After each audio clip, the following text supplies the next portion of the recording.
Digo pues, andad en el Espíritu y no satisfagáis los deseos de la carne. Digo pues, andad en el Espíritu. Hermanos, andar en el Espíritu. Uno decide si anda en el Espíritu o no anda en el Espíritu. Dejémonos de muchas veces tontería de cantar Espíritu Santo ven. El Espíritu Santo no está un 5% en un cristiano, el otro tiene el 15%, no. El verdadero cristiano tiene el 100% del Espíritu Santo. Ahora cada uno decide, acá es algo de la voluntad de uno. Andar en el Espíritu, eso depende de uno si anda en el Espíritu o no. Si yo me someto y obedezco al Espíritu, entonces comienzo a andar en el Espíritu.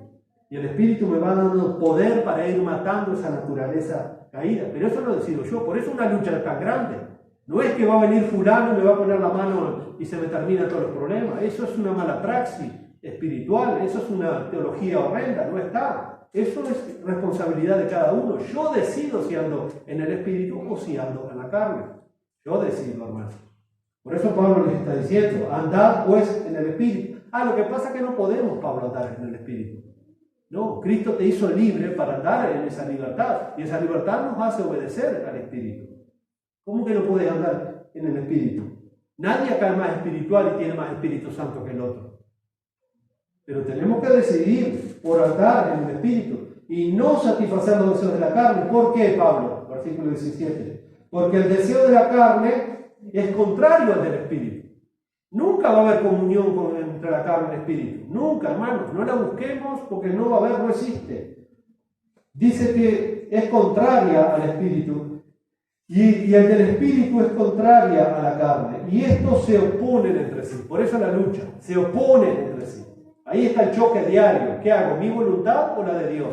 ¿Hago la voluntad de mi orgullo o la voluntad del Señor? ¿Me salgo con mi capricho o hago la voluntad del Señor? ¿Suplo mis deseos pecaminosos o me someto y hago la voluntad del Señor? Por eso le digo, cada uno decide.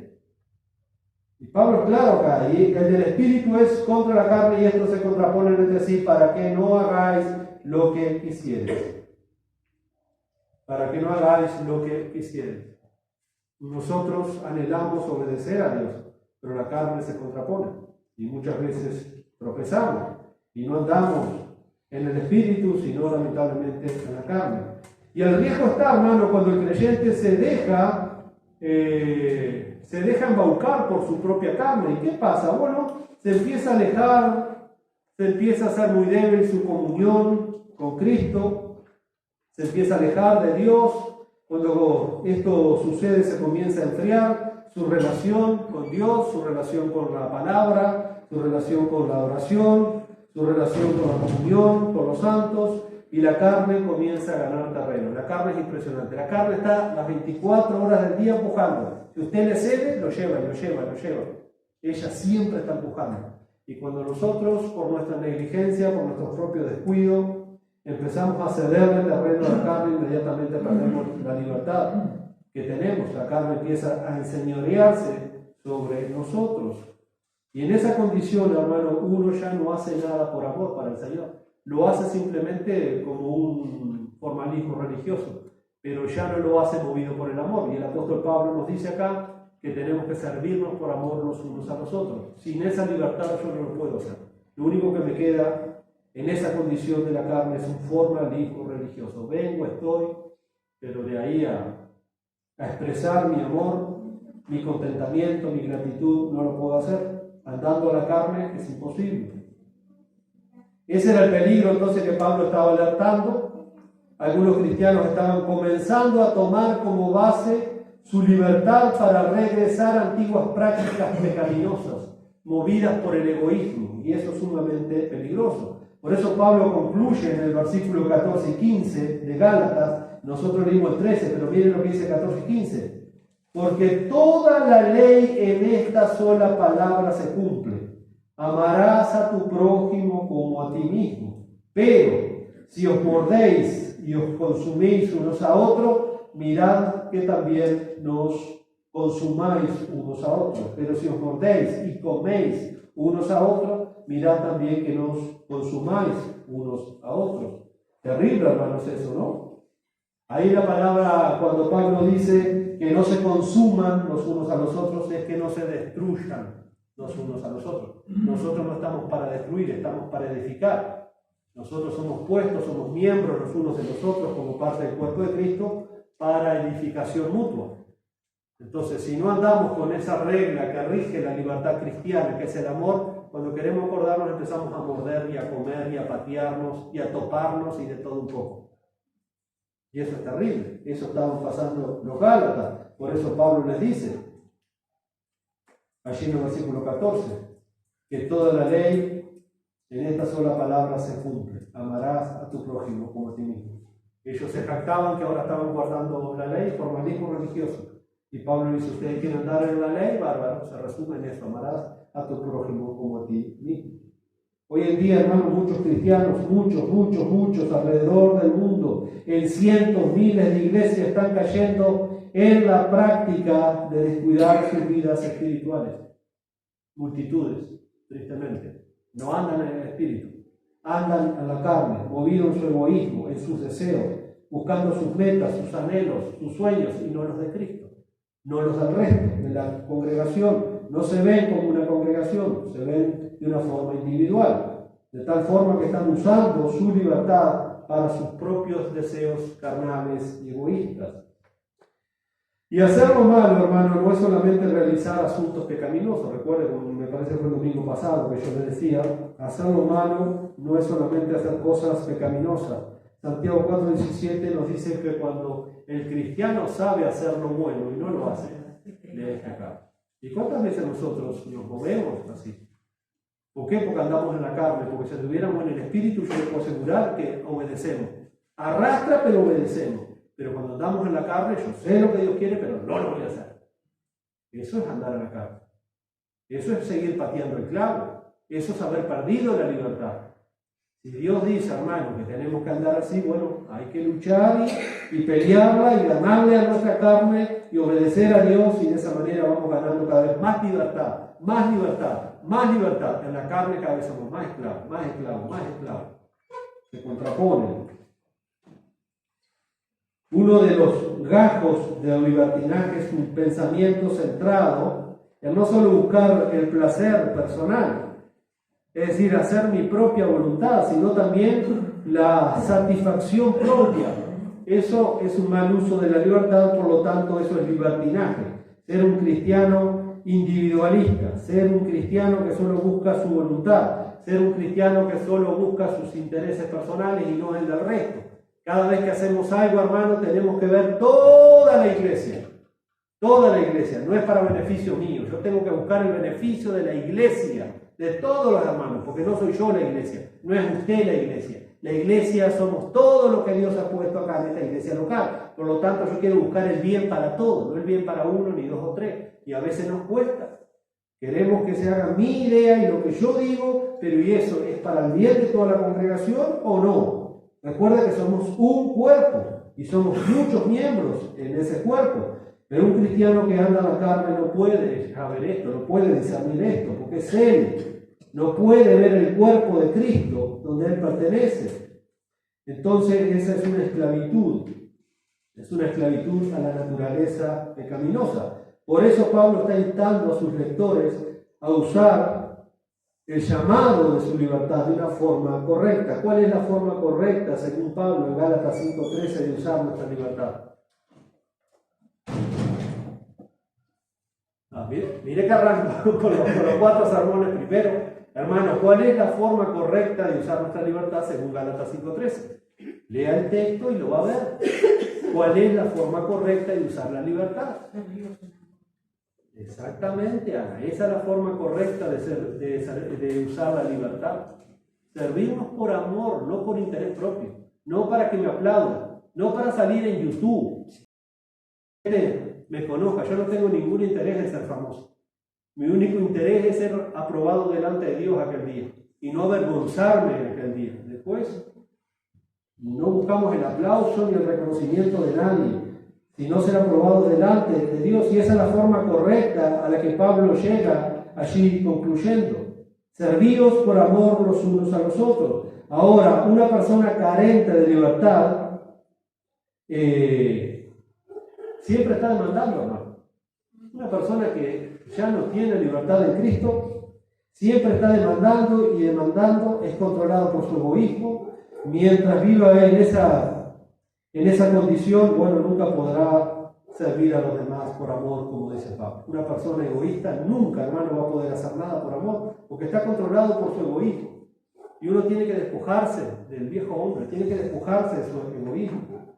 Pablo dice, ninguno busque su propio bien sino el del otro, cuando le dice a los corintios, porque todos buscaban su propio bien, todos buscaban su satisfacción personal, pero Pablo dice, no, ninguno busque su propio bien sino el del otro.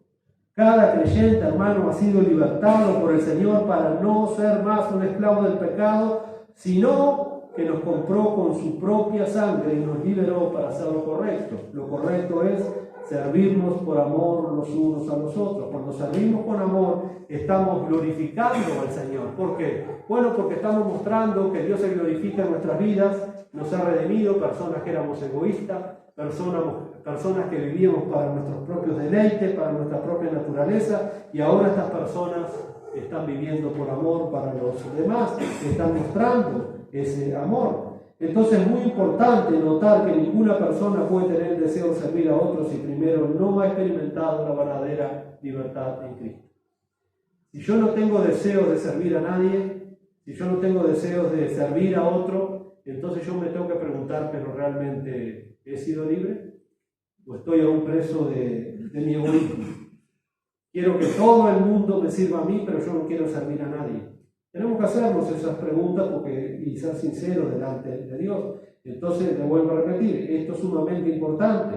Ninguna persona puede tener el deseo de servir a otros si primeramente no ha experimentado la libertad que Cristo nos ha dado. Por eso Pablo dice allí en Gálatas 5, pero en el versículo 6, y acá lo voy a leer en la Nueva Traducción Viviente, este versículo, Gálatas 5, 6. Pablo dice, pues una vez que depositamos nuestra fe en Cristo Jesús, de nada sirve estar o no circuncidado. Lo importante, concluye Pablo, es la fe que es expresada por medio del amor.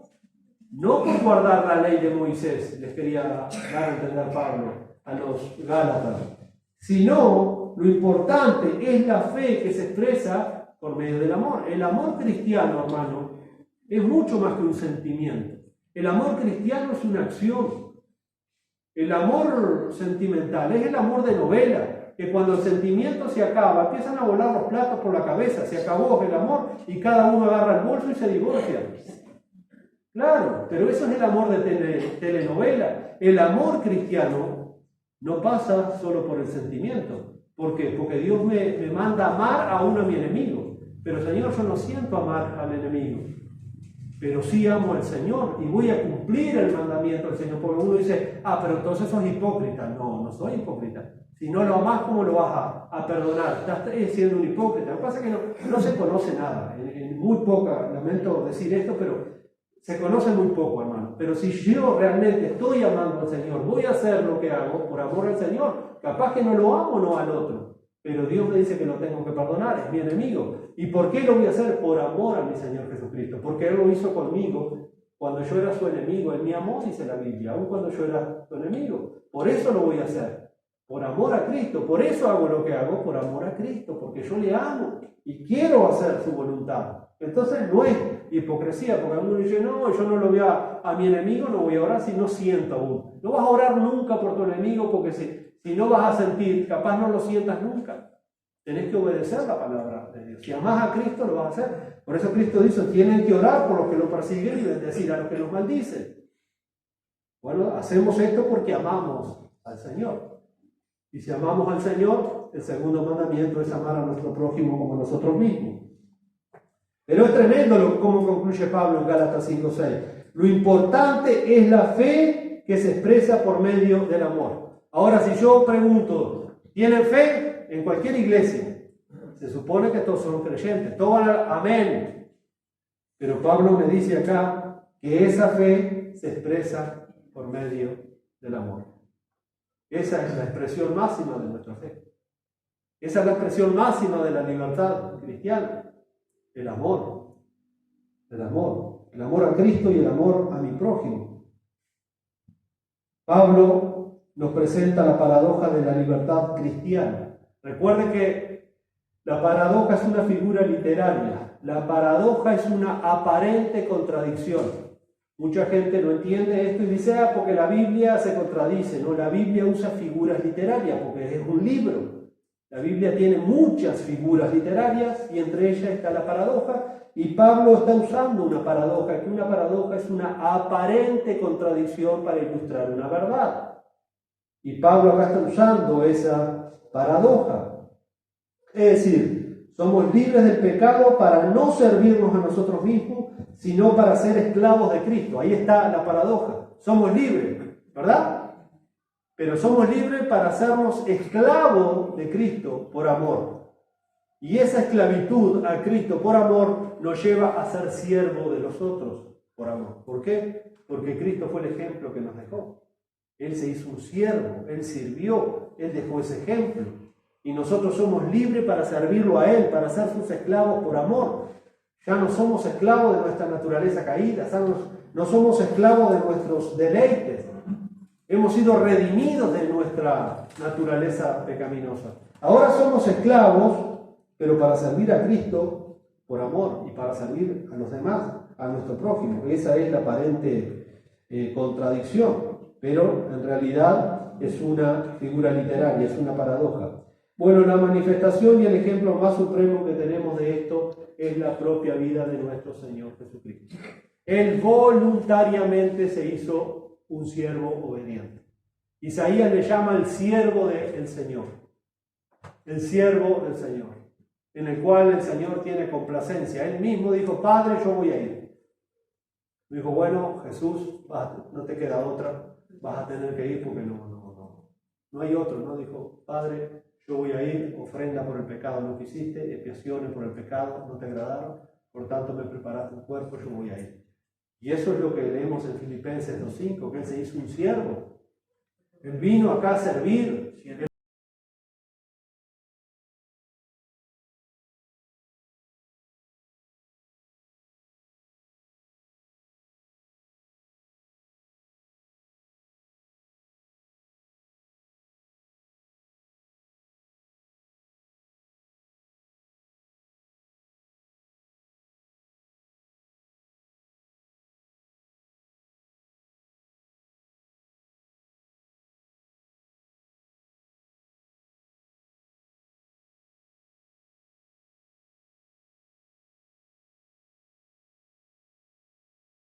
Dijo, ¿sabe lo que les he hecho? Porque yo me imagino, ¿no? Usted imagínese siempre, le digo, la Biblia hay que leerla con una imaginación sana. Porque ellos estaban comiendo. Eran 13 con el Señor, porque aún estaba Judas allí. Después Judas se va, pero eran 13 con el Señor. No había una mesa como la que tenemos nosotros. En Medio Oriente, a la época de Jesús, no se ponía una mesa. Por lo general era tipo una estera de junco que se ponía en el suelo. Se ponían los alimentos ahí y cada uno se recostaba y se echaba, y ahí empezaban a comer. Ponían una manta, ponían algo y se echaban todos a la vuelta y comían de una manera muy rara. Era muy difícil que hubiera una mesa. Ahora, ¿qué pasaba? Recuerde que en esos tiempos la gente usaba unos calzados muy precarios, los caminos eran de tierra y de barro. Entonces, antes de la comida, había un esclavo que se dedicaba a eso en las casas. Nadie se atrevería a comer si antes no se lavaban los pies. Y yo me imagino a los discípulos. ¿Y el esclavo para lavar los pies a dónde está acá? Porque era de muy mala educación que se echaran, se sacaran las sandalias a la casa para comer y los pies del otro le iba a quedar cerca al otro. Y no te lavaste los pies, sacá las patas de acá que están llenas de tierra. Acá las patas de acá. Entonces era un ritual que se lavaban los pies y yo me imagino por eso Jesús le dijo, ¿ustedes entendieron lo que yo hice? Porque capaz que estaban diciendo, che, y el esclavo que nomás lavaron los pies. Nadie se dijo, bueno, vamos a lavar los pies acá, vamos arriba. No, nadie. Ellos estaban para ser servidos. No habían entendido que ellos eran ciudadanos del cielo. Y el ciudadano del cielo es un siervo. Y tuvo que el Señor darles ese ejemplo. Quizás miraban, che, y ¿Y dónde está acá el que nos va a lavar los pies? Y de repente es su Señor. Por eso le pregunta, ¿ustedes saben lo que yo les hice? ¿Entiendan lo que yo les hice? Habrán quedado, hermanos, aún hasta Judas estaba ahí, el traidor. Ustedes me llaman maestro y señor y tienen razón, porque lo soy. Pues si yo, el Señor y Maestro, le lavé los pies a ustedes, también deben lavarse los pies unos a los otros. El lavamiento de los pies no es otra cosa que el servicio por amor los unos a los otros. ¿Cómo le lavo los pies hoy en día a mi hermano? Mandándole un mensaje: che, hermano, estoy orando por vos. Che, hermano, precisas algo, voy a dar una vuelta. Estoy orando, mirá, estoy a las órdenes. Le llevo una galleta. Le doy lo que tengo, lo que puedo. Lo animo. Eso es el lavamiento de los pies. Estamos puestos para eso. Ayudarnos los unos a los otros. Ayudarnos los unos a los otros. Recuerde que la expresión máxima de la fe es por medio del amor, como dice allí el apóstol Pablo.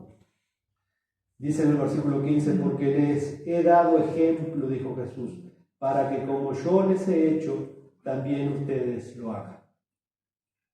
Hay que hacer el papel de siervo, no queda otro. El papel de siervo. Cada creyente está llamado a imitar el ejemplo del servicio del Señor Jesús. Todos nosotros. Hermano, te voy a hacer una pregunta muy personal. ¿Cuándo fue la última vez que lavaste los pies de tu hermano? Escudriña tu corazón, tu mente. Te gusta que te laven los pies a ti, ¿verdad? Que hagas así y que todo esté encima tuyo, pero tú. Porque esto es para ti. ¿Cuándo fue la última vez que lavaste los pies a tu hermano? Los Gálatas ahora estaban fascinados, estaban hechizados por el mensaje novedoso de los judaizantes, de poner atención en el cumplimiento de la ley para completar su salvación. Terrible error. Pero aquí mismo el apóstol Pablo desmonta ese falso argumento, porque Pablo dice en el versículo 14, Gálatas 5, porque toda la ley en esta sola palabra se cumple: amarás a tu prójimo como a ti mismo. Si de verdad ellos querían cumplir la ley, tanto que se afanaban por cumplir la ley, bueno, no tenía nada que ver con la circuncisión, no tenía nada que ver con las fiestas judías, con la dieta judía. El verdadero cumplimiento de la ley se resume en amar a nuestro prójimo como nosotros mismos. Por eso Jesús dijo: un mandamiento nuevo os doy, que os améis los unos a los otros. La ley, hermano, no nos hace aptos para amarnos los unos a los otros. Es imposible. Es imposible. La gracia de Dios en nosotros nos capacita para cumplir toda la ley, que es amarnos los unos a los otros. Por eso Pablo le dice: están afanados que están en guardar la ley. ¿A quién en guardar la ley de Moisés? Ámense los unos a los otros. Y no se coman, y no se muerdan, no se pateen, no se devoren. Mucha fiesta, mucha religiosidad, y se andan mordiendo y pateando y odiando, envidiando, hablando mal los unos de los otros. ¿Qué cumplimiento de la ley me vienen a hablar? Quieren guardar la ley, tanto que joden con la ley, ámense los unos a los otros. Ahí se cumple toda la ley y se termina. Y Pablo está citando lo que le citaban los judaizantes, la ley de Moisés. Le está citando Levítico 19:18. Levítico 19:18. Aquí era la ley, yo le voy a citar la ley. Y le cita, miren la sabiduría de Pablo, hermanos, Levítico 19:18. Dice allí Levítico 19:18, ¿qué es lo que Pablo le cita? No te vengarás. Y ellos se estaban vengando los unos a los otros ahí adentro, porque no andaban a la libertad cristiana, andaban en el libertinaje de la carne. No te vengarás ni guardarás rencor a los hijos de tu pueblo, sino que amarás a tu prójimo como a ti mismo. Yo, Jehová. Era un mandamiento directo del Señor. Yo, Jehová. La verdadera libertad que Cristo da a los suyos implica servir unos a otros, pero no se puede servir de verdad si no se puede amar de verdad. Es imposible. Es una fachada que yo estoy haciendo. Pero no se puede servir de verdad si no estoy aprendiendo a amar de verdad a mi hermano como a mí mismo. Amar al prójimo es amar a otros, o lo que es lo mismo, dejar de amarme tanto a mí para empezar a amar al otro. A veces estamos tan centrados en nosotros mismos. Y Pablo decía ahí en 1 Corintios 10:24, ninguno busque su propio bien, sino el del otro. Ninguno busque su propio bien, sino el de su prójimo. 1 Corintios 10:24. El amor por el prójimo es una virtud y es un mandamiento que está en peligro de extinción. Hermanos, yo estoy convencido de eso en la iglesia contemporánea, en la iglesia del siglo XXI. Y cuando digo la iglesia, yo sé que estos videos salen por ahí, es la iglesia en general. Está desapareciendo el amor al prójimo.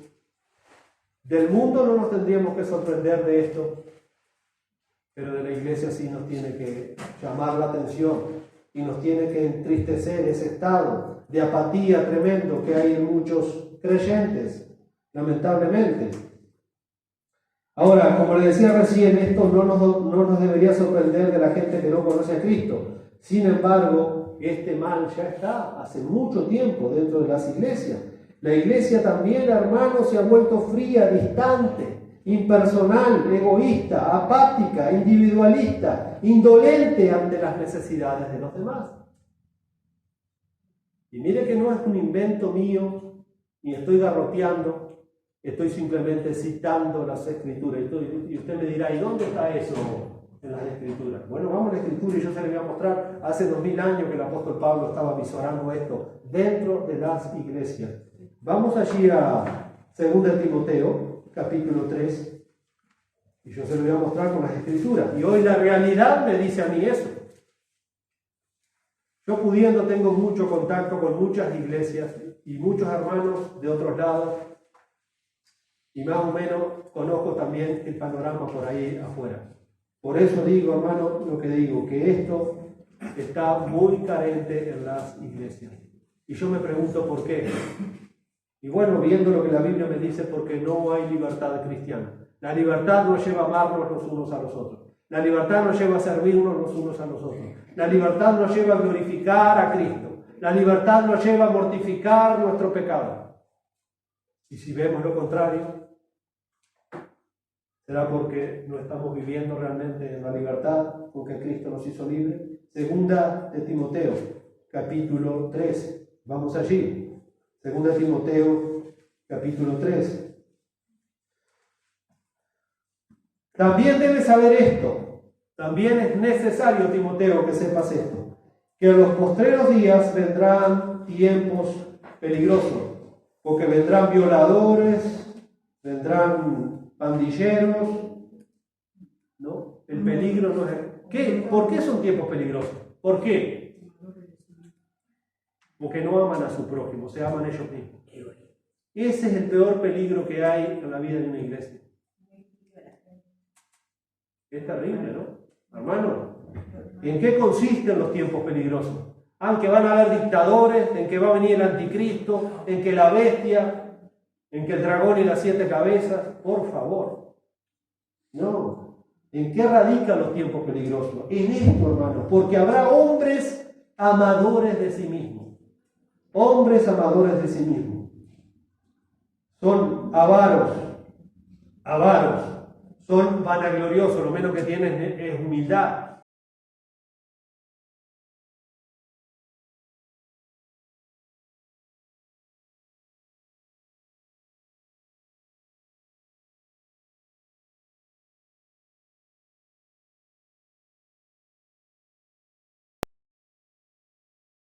Pablo no era ningún gil, hermano, y disculpe la expresión tan uruguaya. Pablo ya estaba mirando adentro de la iglesia lo que estaba pasando. Por eso le advierte a Timoteo, porque Timoteo ya tenía problemas con ciertas personas en la iglesia. Dice, cuidado, blasfemos, desobedientes a los padres, ingratos, impíos, sin afecto natural, implacables, calumniadores, intemperantes, crueles, aborrecedores de lo bueno. Oh, Pablo, qué pesimista.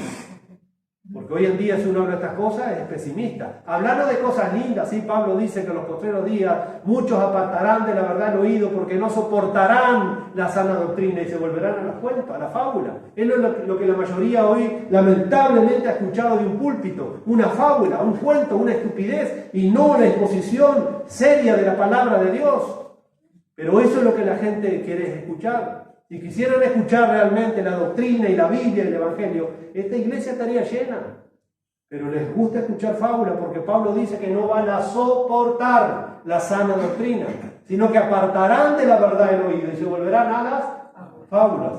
Anoche tuve un sueño y vi al arcángel Gabriel, y de repente iba Jesús caminando conmigo y me dijo, y ahí empiezan a lloriquear y todo el mundo. Hermano, esas cosas no provienen de ahí, eso son fábulas. Y Pablo dice, desecha esas cosas, Timoteo, esas fábulas, los cuentos de viejas. Sigue diciendo acá, son traidores, impetuosos, infatuados, amadores de los deleites más que de Dios. Por lo tanto, versículo 5, tendrán apariencia de... Por eso está hablando no de gente del mundo. La gente del mundo siempre fue gente del mundo, desde que Adán cayó en pecado. Está hablando de la condición de las iglesias, hermano. Y esa es la condición multiplicada por 100 en los días de hoy. Gente amadora de sí mismo. Hay gente que no ama el Evangelio, que no ama la doctrina, que no ama la Biblia, que no ama a su hermano, que no ama su congregación local, que es una bendición poder juntarnos, poder reunirnos. Pero Pablo dice claramente, van a tener solamente una apariencia de piedad, pero van a negar la eficacia de la misma.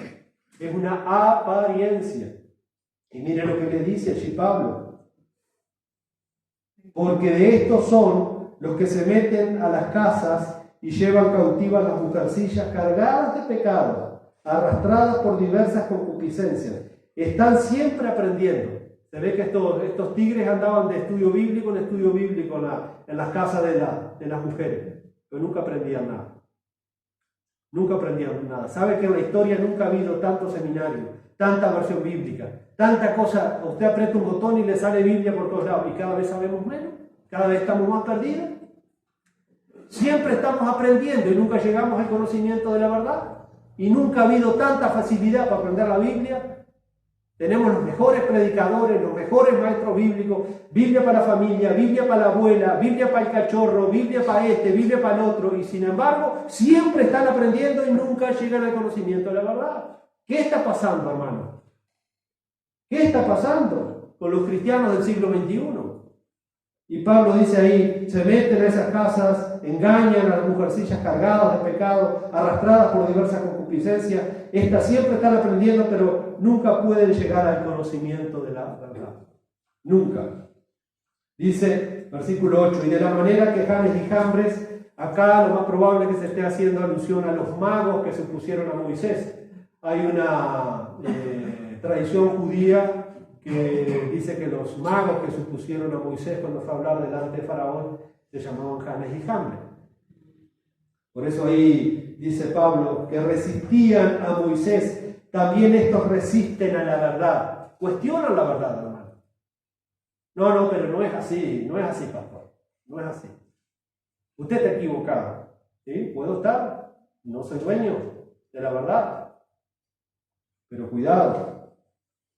Dice ahí, mire lo que dice, siempre están resistiendo a la verdad, hombres corruptos de entendimiento. Usted le explica y no entiende, le explica y no entiende, le explica y no entiende. Claro, su entendimiento está agotado, tiene un entendimiento corrupto, réprobos en cuanto a la fe, mas no irán más adelante porque su insensatez será manifiesta a todos como también lo fue lo de aquellos. Bueno, es terrible, hermano, por eso le decía que la iglesia en gran parte siempre está el remanente de Dios en cada congregación, pero hablando generalmente alrededor de este mundo, la iglesia está cada vez más fría, más distante, más egoísta, más impersonal.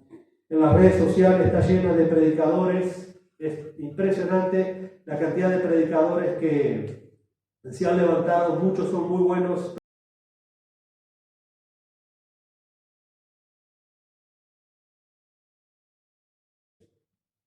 Son ellos. Yo me gustaría saber esos predicadores, cómo es su familia, cómo trata a su esposa, a sus hijos, cómo es en su congregación. Tienen la cabeza llena de teología. Se han envanecido, pero me gustaría ver dónde están sirviendo, dónde están aplicando toda esa teología. ¿Sabe que la semana pasada me llama un pastor de Montevideo muy preocupado por una familia en Tacuarembó que gracias a Dios habían salido de una iglesia neopentecostal, donde años ahí nunca aprendieron el Evangelio, pero empezaron por la gracia de Dios, a ser guiados a la palabra de Dios, a estudiar, y vieron que ellos estaban equivocados. y que no conocían realmente el Evangelio, y esa familia, que era de una iglesia de muchos años, también se juntó con otras familias más y se están reuniendo en una casa de familia, pero están orando y pidiendo por un pastor, aunque sea que vaya una sola vez a enseñarle el Evangelio. Quieren aprender el Evangelio. 30 años en una iglesia y no saben el Evangelio. Y ahora Dios los ha despertado a las doctrinas de la gracia que conforman el Evangelio. Y este pastor me llama a mí y dice, y vos no podrás ir, aunque sea una vez al mes, a llevar un estudio a esta gente. Que yo iría encantado, pero me entré a calentar en el buen sentido de la palabra, porque yo conozco a muchísimos jóvenes hermanos. Hay un grupo donde son excelentes predicadores, excelentes teólogos, estudiosos de la Biblia, pero son de escritorio. Ninguno está dispuesto a remangarse, ir al barro a servir. Entonces, ¿dónde está nuestro cristianismo? Nadie está dispuesto a ir a darle una mano a esta familia. Si yo tuviera el tiempo y me quedara un poco más cerca, por supuesto que iría. Pero no sea malo, yo estoy remando con dos congregaciones. Con dos congregaciones. Y hay otros hermanos que es impresionante, se han graduado en seminario, han hecho griego, han hecho hebreo, tienen una cabeza así, pero no están dispuestos a embarrarse, están muy cómodos ahí. Y critican a todo el mundo, porque el mucho conocimiento, si no se pone en práctica, envanece. El mucho conocimiento, cuando no se pone en práctica, nos volvemos soberbios. ¿De qué sirve, hermanos, conocer tanto la Biblia si no vamos? Ninguno, podrá ir ahí a darme una mano a esta gente, aunque sea una vez al mes, y están pidiendo, porque el hombre dice, yo no tengo llamado a pastores, no tengo, necesitamos un pastor. Y están orando y orando, recuérdanlo en sus oraciones, porque Dios está haciendo una obra ahí y es lamentable. El Señor nos dice, rogar al Señor de la mies que envíe obreros a su mies, porque las ovejas son muchos y los pastores son muy pocos. Y no hay caso, hermanos. Por eso les digo, estamos muy cómodos en nuestros lugares individualistas. El otro día pasamos por el pastor Santiago, Isla. de allá de Montevideo, el que fue en mi bus. Justo mi sobrina va a la iglesia de él, y de un día para otro se fue de la iglesia. Se fue malo con todo y ya no sabe por qué. Y él estaba re triste. Entonces ahí viene la carga que ustedes llevan. Ah, sí. Sí, porque después la culpa siempre la tiene uno. Porque él no le dio ni le dijo nada por qué se iba. Claro, fue el león rugiente que la chapó y... Sí, hermano, la obra del diablo es tremenda. A mí lo que me entristece es eso, ¿no? Que nadie se remangue y va al barro a trabajar. Todos demandamos y cuando uno, no, pero no es la voluntad de Dios. ¿Y cómo no vas a hacerlo? Ya estás preparado, ya conocés. No estoy orando todavía. Que Dios nos ayude, hermano, porque los tiempos son muy difíciles. Muy difíciles. Mire, 2 de Pedro, capítulo 2. Se me venía este pasaje también de 2 de Pedro, capítulo 2. Si bien acá el contexto son los falsos maestros, ¿no? Pero les hablaba de tantos predicadores en YouTube. Todos son maestros. En YouTube son todos maestros. Todos tienen la verdad. Todos son escatólogos. Todos son maestros y doctos en griego, en hebreo. Todos saben todo. Todos ahí están sentados y ellos se la saben todas. Pero miren lo que dice, y se me venía este pasaje de 2 de Pedro, capítulo 2. 2 de Pedro, capítulo 2, versículo 19.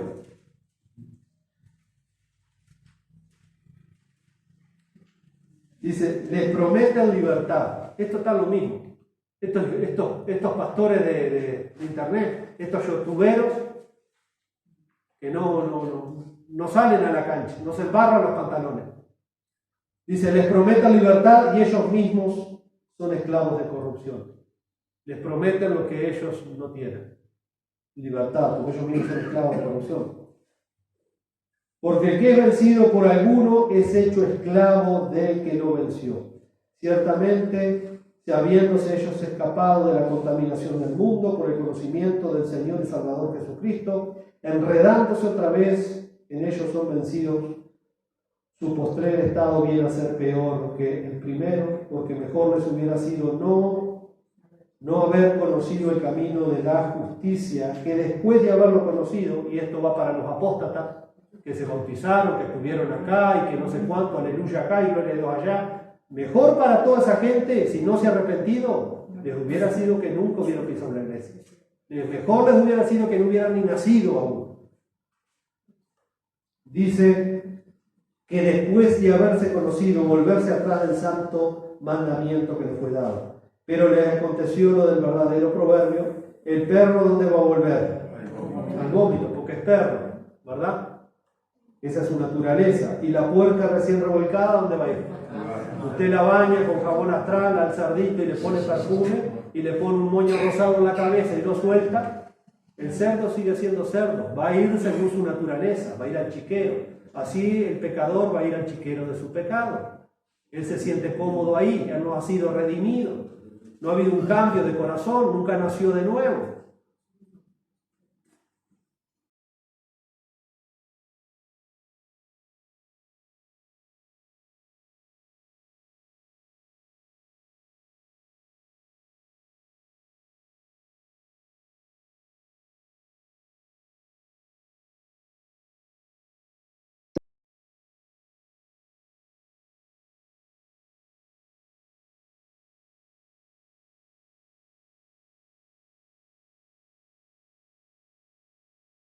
Hace 30, 40 años atrás uno decía que era pastor y lo trataban como un doctor, porque decía la gente, el doctor está para el cuerpo y el pastor es un doctor de almas, y es más complejo que la medicina. El alma es más compleja que el cuerpo. Pero hoy decir que uno es pastor, ay, este sinvergüenza, este loco, te chanta, te saca plata. Hermano, a mí me da vergüenza decir que yo soy pastor. Digo la verdad, me da vergüenza decir que yo soy pastor. Pero no porque me avergüenzo de Cristo y el Evangelio, sino por el descrédito que esto ha llevado a ser un pastor. Por los grandes sinvergüenzas y los grandes chantas y ladrones que han hecho cualquier cosa en nombre de Cristo y en nombre del Evangelio. Y eso ha perdido credibilidad. Hoy decir que soy un pastor y se te ríen a la cara.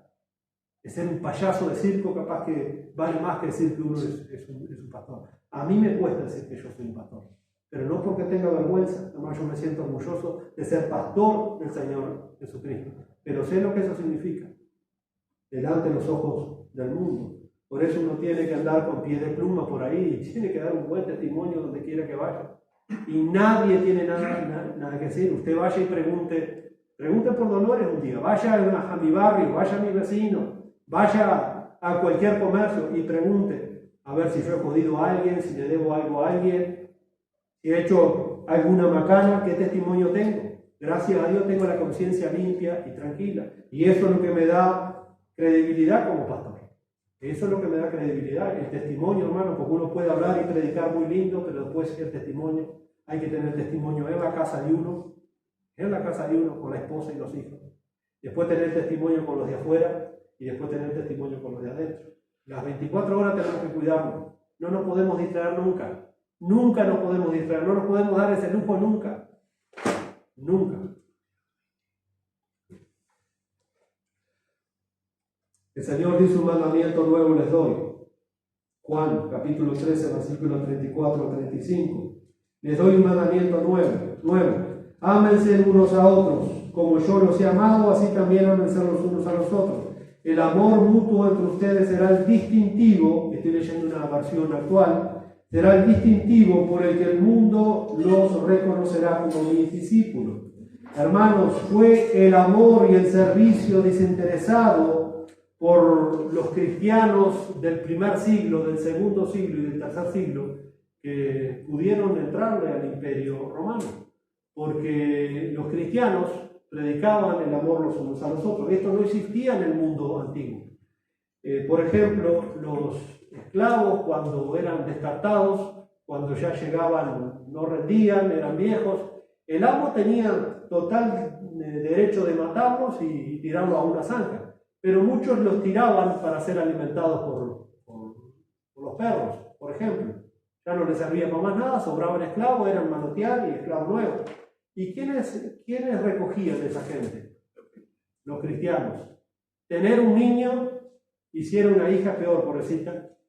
Por lo general la ahogaban, ni bien nacía, o la agarraban y le pegaban en la cabeza y era como matar a un gato chico. Igual, ¿no? Eran terribles. Pero muchos no lo querían matar y entonces agarraban, como andaban perros de la calle, los sacaban para la calle y salía el perro y comían. ¿Y quiénes empezaron a juntar a esos niños y a criarlos? Los cristianos. Y la gente se empezó a preguntar, ¿por qué esta gente hace eso con lo vil? Los esclavos que no sirven para nada, los gurises, esto. Y bueno, ellos dijeron, no, porque nuestro Señor nos mandó a hacer eso. Debemos amarlos, debemos amar a nuestro prójimo como nosotros mismos, y ellos son nuestro prójimo. Estos que ustedes tiran ahí tienen la imagen de nuestro Dios. Ellos son nuestro prójimo. Y eso empezó a cautivar a la gente. ¿Y cómo esta gente puede hacer eso? Bueno, porque nuestro Señor. Y ahí ellos empezaron a predicar y a hablar del amor de Cristo. Pero ellos nos mostraron, hermano. Ellos nos mostraron.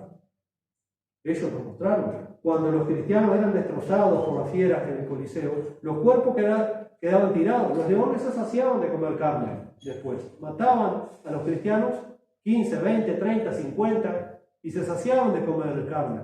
Y a la tardecita salían los cristianos de las famosas catacumbas romanas y salían a juntar todos los restos del circo para dar una sepultura cristiana a sus hermanos. Y esto daba un testimonio muy fuerte a los inconversos.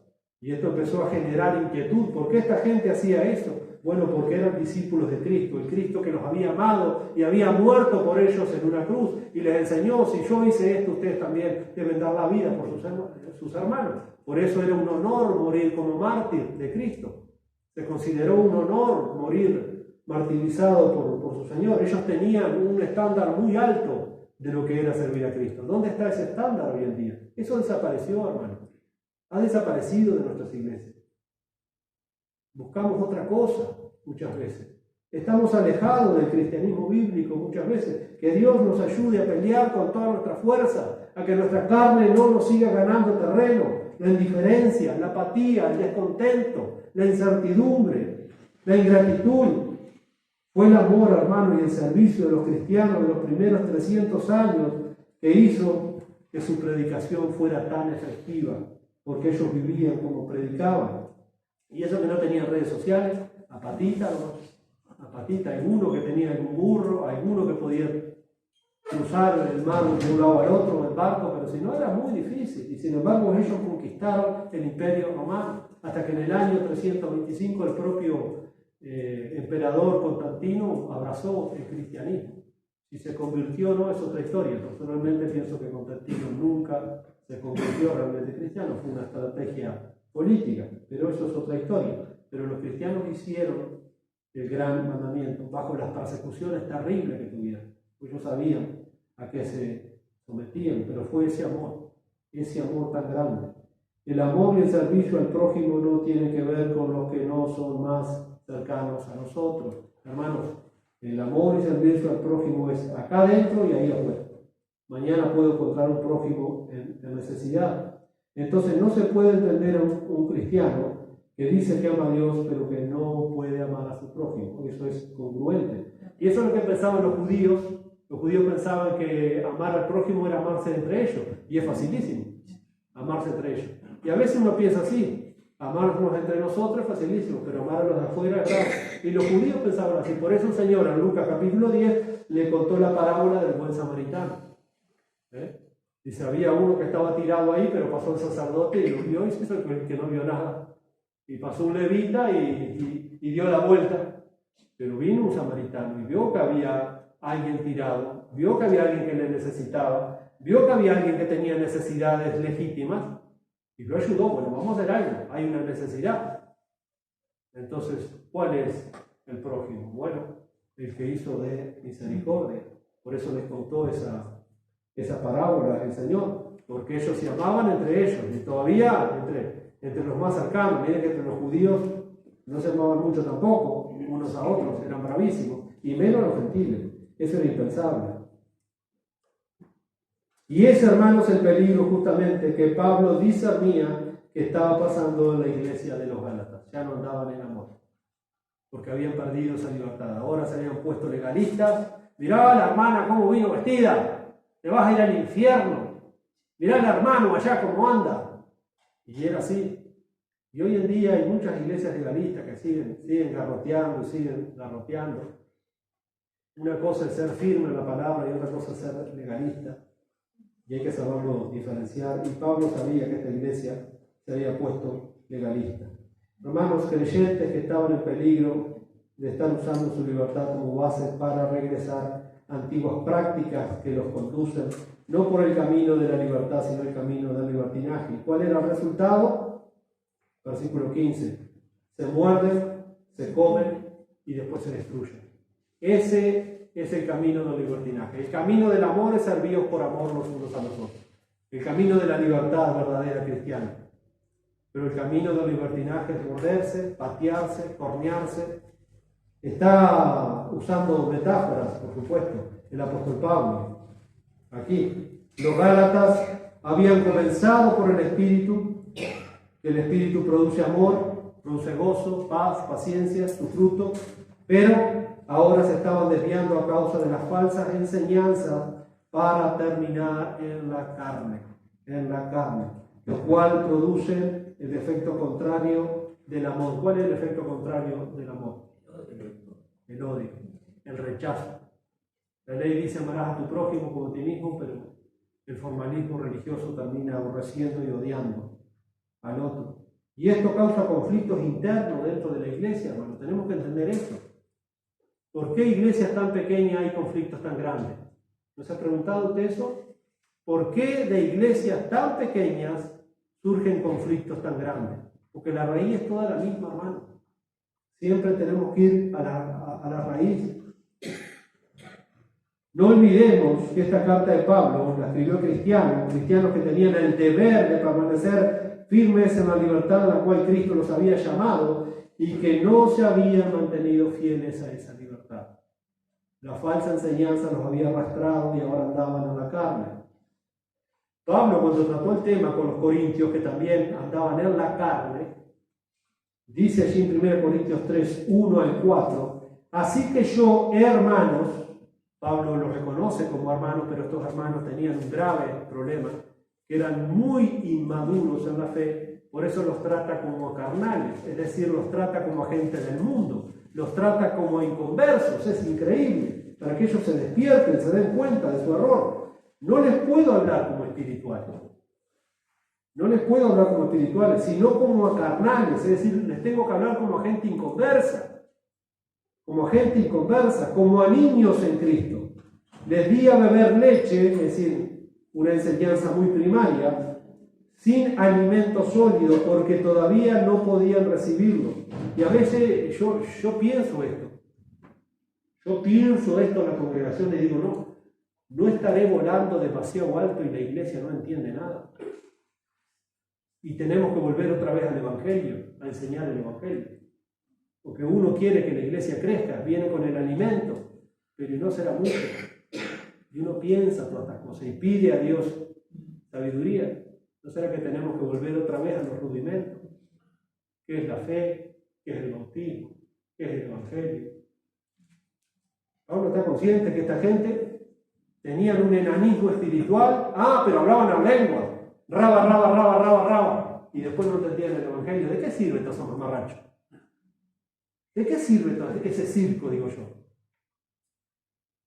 Pero eran grupos, el grupo de Apolo, el grupo de Pablo, el grupo de los espirituales, el grupo de los profetas, el grupo de los apóstoles, de los que sueñan.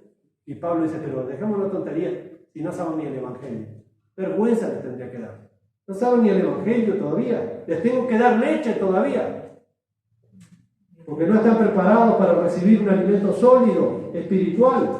Porque todavía son carnales, le dice Pablo. Todavía son carnales, son inmaduros. Pues habiendo celos y discusiones entre ustedes. ¿Hay celos y discusiones entre nosotros? Habiendo celos y discusiones. Diré lo que sigue diciendo allí Pablo. ¿No son carnales? no son carnales, porque uno dice yo soy de Pablo, yo soy de Apolos. Hermano, un creyente carnal es aquel que se deja llevar por su propia naturaleza, por su propio egoísmo, por su propio yo. Eso es andar a la carne, que deja de hacer el uso correcto de su libertad para servir a otros, para comenzar a servirse a sí mismo. En vez de servir a otros, se empieza a servir a sí mismo. Los problemas de divisiones en la iglesia del siglo I eran producto de cristianos carnales. ¿Saben cuál es el problema de división en la iglesia del siglo XXI? La misma que del siglo I. Problemas de cristianos carnales. Es lo mismo, hermano. La iglesia se divide por motivos de cristianos carnales, inmaduros, que no andan en la libertad, que andan en la concupiscencia de su carne. Fíjense cómo estaban las cosas en la iglesia de Galacia. Dice Pablo que se mordían y se comían unos a otros. La palabra morder que usa Pablo es una metáfora, dagno en griego. Es la intención de causar daño y de lastimar. La intención de causar daño y lastimar, eso es morderse. Dice coméis, cateptio, la palabra, es consumir, devorar, explotar, robar, causar una destrucción extensa o arruinar completamente. ¿Cuántos ministerios se han arruinado? ¿Cuántas vidas arruinadas? ¿Cuántas iglesias arruinadas? Por mordeduras, por comerse los unos a los otros. Por el tiempo verbal que Pablo está utilizando en esta frase, en estas palabras, esto se estaba llevando a cabo en la iglesia de Galacia. Las palabras de Pablo nos dan a entender que eso estaba sucediendo, no andaban en amor. Ya había divisiones, había líos, había pleito. Hermano, tengo que ir terminando y me cuesta terminar, pero voy a hacer un esfuerzo y vamos a ir terminando, pues ya llevamos 1 hora y pico, me imagino. Acá voy a citar a un famoso teólogo muy respetado, alemán, que ya murió del siglo pasado, que no voy a decir su apellido porque lo sé escribir pero no lo sé pronunciar. Y como no sé pronunciar alemán no quiero decir un disparate, porque es un apellido muy difícil, pero un hombre muy respetado. Y él dice, hermano, presta atención a este hombre, leyendo este texto, dice, el morderse y devorarse mutuamente no es más que la exteriorización y el resultado de una esclavitud interior que presume de piadosa y que tiene a su favor toda la apariencia de celo por Dios, pero en contra de toda verdad. En los estallidos de la maligna enemistad de uno contra el otro, se descubre también el celo de una falsa espiritualidad. Los corintios decían, no, yo soy tan espiritual que soy de Apolo, y yo soy de Pedro y que yo soy de Pablo, sí, pero nosotros somos de Cristo. Una falsa espiritualidad. Se cubre bajo un manto de falsa espiritualidad, es lo que dice este comentarista. Por su virulencia y aspereza, por su animosidad y falta de amor son síntomas. Esa enemistad y ese celo de un doble exceso. La infiltración de falsas enseñanzas de los judaizantes habían ocasionado divisiones y disensiones y toda clase de controversia entre los hermanos. De continuar así se corre el peligro, como advierte Pablo, mirad también que nos consumáis unos a otros. Tenga cuidado que eso no los vaya a llevar a destruirse los unos a los otros. Y esto es terrible. El que quiere hacer esa obra no es el espíritu, es el espíritu del diablo. Ese es el que viene a destruir la comunión de los santos. Ese es el que viene a destruir nuestra fe. Ese es el que viene a destruir nuestro contentamiento. Ese es el que viene a robarnos nuestra libertad. Eso no lo produce el Espíritu Santo, eso lo produce el espíritu del diablo. Sigo comentando para ir terminando. Nadie puede arruinar una iglesia sino con sus propias manos. Hermanos, o nosotros edificamos esta iglesia o nosotros la derribamos. No le echemos la culpa al diablo, ni al vecino, ni sultano, ni sultana. Es usted y yo, mi querido hermano. En nuestras manos está el poder para edificar esta iglesia o para derribar esta iglesia. Yo no estaba, pero ustedes tienen una muy mala experiencia con creyentes de esta iglesia. Dios quiera que nunca más en la vida pase eso, tan triste y tan horripilante. Pero mire lo que dice este hombre, qué mente aguda, porque esto es la verdad. Nadie puede arruinar una iglesia sino con sus propias manos. Y yo pongo mis manos delante de Dios y digo, Señor, usa mis manos para edificar tu reino, jamás para derribar. Yo no estoy para derribar, el que derriba es el Señor. El Señor dice, toda planta que mi Padre no plantó será desarraigada. Él es el que desarraiga, Él es el que destruye. Nosotros estamos puestos para edificar la casa de Dios, no para destruir, mi hermano, que nos quede claro. La libertad construye, edifica, la falta de libertad derriba. Tenga presente ese principio. Sigue diciendo, cuando las contiendas entre los hermanos persisten, la ruina de la iglesia se produce. Es así. No espere otra cosa que la ruina de la iglesia cuando los pleitos entre los hermanos persisten. Lo único que espera la iglesia es la ruina. Porque estos conflictos impiden no solamente la comunión con Dios, sino las bendiciones de Dios. Dios no va a bendecir cosas que están en contra de su voluntad. No solamente que ya no tenemos comunión con Dios, no solamente que la presencia de Dios ya deja de estar en medio nuestro, sino que las bendiciones de Dios se cortan, hermanos, a menos que haya una restitución en arrepentimiento y fe delante del Señor. Cuando los creyentes dejamos de ser motivados por el amor, comenzamos a criticarnos los unos a los otros. Dejamos de ver lo bueno y nos concentramos en fijarnos en sus defectos. Entonces pronto perdemos la unidad y la libertad. Debemos tener siempre presente el mandato de Jesús de amar a otros como nosotros mismos. Mateo 22, 39. Cuando comienzas a sentir ganas de criticar a alguien, mejor detente y comienza a pensar en las cualidades positivas de esa persona. Cuando tengas algún problema con alguien, habla directamente y con amor. Y no comiences a esparcir chismes entre los hermanos. La fórmula adecuada para destruir una iglesia, una familia o una relación entre hermanos es libertad menos amor. Esa es la fórmula para destruir, dice este hermano, cualquier relación humana, la familia, la comunión con un hermano. Esta es la fórmula. Libertad menos amor es igual libertinaje. Como resultado nos da esclavitud al pecado. Y eso jamás edifica nada, eso destruye. Mire la fórmula que sacó este hermano leyendo esos textos. Libertad menos amor es igual libertinaje. Nos da como resultado esclavitud a la carne, al pecado. Pero también nos da la fórmula, dice él, que Pablo nos da allí, la fórmula inversa para edificar. Y la fórmula que da Pablo es esta: libertad más amor es igual servicio. La verdadera libertad cristiana más el amor cristiano, esto da como resultado servicio. Por lo tanto, tenemos la edificación del cuerpo de Cristo. Servicio hasta otro. Es por eso que las Escrituras nos dicen: usen su libertad para servirse unos a los otros en amor. Usen su libertad para servirse los unos a los otros en amor. Y en eso concluimos por hoy. Oramos. Padre bueno que estás en los cielos, no tenemos más que agradecerte por tu bendita palabra.